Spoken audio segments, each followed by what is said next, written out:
Hello. Thank you so much for taking the time to watch this video. Chloe, thank you so much for giving me permission to send this video to you guys so you guys can watch. I'm going to break down a few things for you guys today.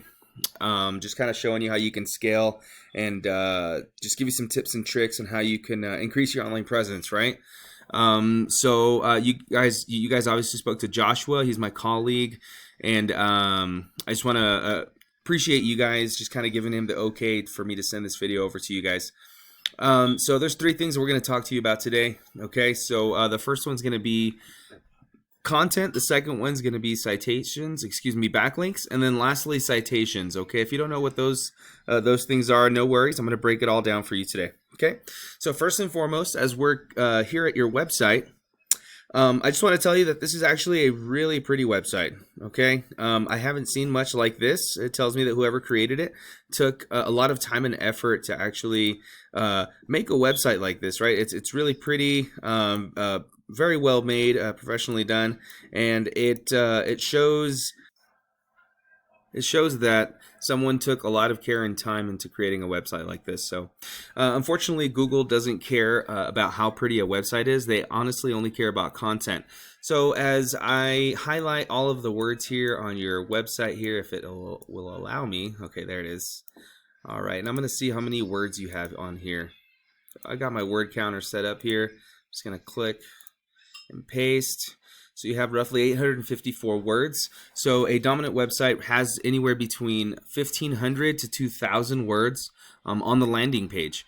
Okay, so if you wanted to kind of dominate in your area, first and foremost, you'd need anywhere between 1,500 to 2,000. You're not too far off. And then you would need some keywords that are relating to your niche, right? So Google obviously knows that you're not a Pizza Hut or a McDonald's, so they don't want to see, that you're saying anything like that. They want keywords that are relevant to what you do on your website, right? So anything like roofing, roofing services, Austin, Texas, anything like that would boost the amount of keywords, okay? So I went on ahead and put your website here on my tool, and obviously this is a paid tool. I'm in this area.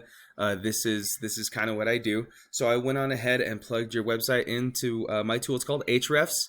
It is a paid tool, but there are other tools out there that are completely free. So if you went on ahead on Google and typed in like keyword researcher or backlink checker free, right, things like that, you can see that there's a lot of free tools out there that you can utilize so that you can see all this information for yourself.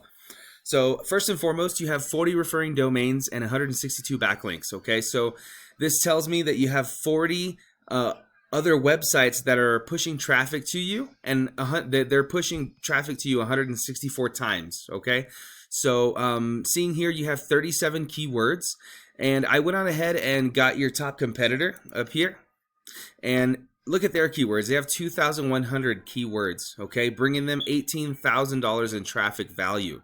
Okay, if I look over to yours, you have 1,500 traffic value. You have 123 people roughly visiting your website per month, and these guys have 1,700 people visiting their website per month. Okay, so these guys are top dogs, right? They've probably been in the business for a long time, and they probably have an SEO company in the background, kind of doing this, building these things for them, right? They have 326 other websites pushing traffic towards their website, and they're doing that 4,620 times. Okay, so the good thing about these backlinks and these referring domains is that if they're good enough to rank your opponent, well, then they're good enough to rank you, right? If they're putting, if all these backlinks and referring domains are pushing all this traffic towards their website, all you would need to do is just look at the all these other websites that are pushing traffic to their website, and then just stack them on top of your 40, and you could easily outrank your opponent on Google. You'd be number one. You'd be getting all the traffic. You'd be getting all the calls, right? Ensuring that you're getting all this traffic value. Okay, so the last thing that I want to talk to you about are citations. Okay, now citations are anywhere that you could find your business in a directory, which would be your address, your phone number, your email address, your website, right, and the name of your company in a directory, which would be like Yelp. You'd have white pages, yellow pages, Home Advisor, places like that, right? So you'd want to find out your top competitor here, right, which is Austin Roofing and Construction. You'd want to see who, which directories they're utilizing, and you would just want to do 100 more, right? 100 or 200 more, and you take this top spot here, right?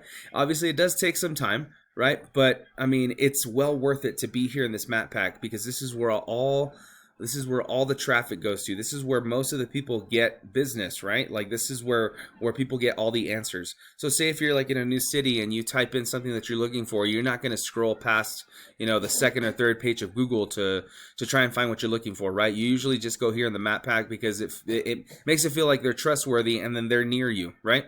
So with that being said, you're probably wondering where you go from here, right? So you can take all this information and utilize it yourself. As I said, you have roughly about 800 words on your website. You would need 700, maybe 1,200 to become a dominant website on Google, right? Ensuring that Google can rank you, and using relevant keywords, right? Like Austin roofing, Texas, roofing, or roofers, Austin, Texas, places like that, things like that, buyer intent keywords that'll help push you in the organic rankings, right? And then checking your backlinks, ensuring that those same backlinks that your competitors are using, stack them on top of yours, and you'd easily rank right here in this #1 spot here. And then lastly is citations, making sure that your business is found in all these online directories, and you take over this map pack right here, okay? So you could definitely do all these things yourself, as I said, or you can reach out to me. Obviously, I'm in the industry, so if you needed help or guidance in any way in which the first step to take in order to become #1 on Google, you could just reach out to me, and we'll see what we can do to make you #1. Again, thank you so much for taking the time to watch this video. Thank you, Chloe, once again, and we'll talk to you guys later.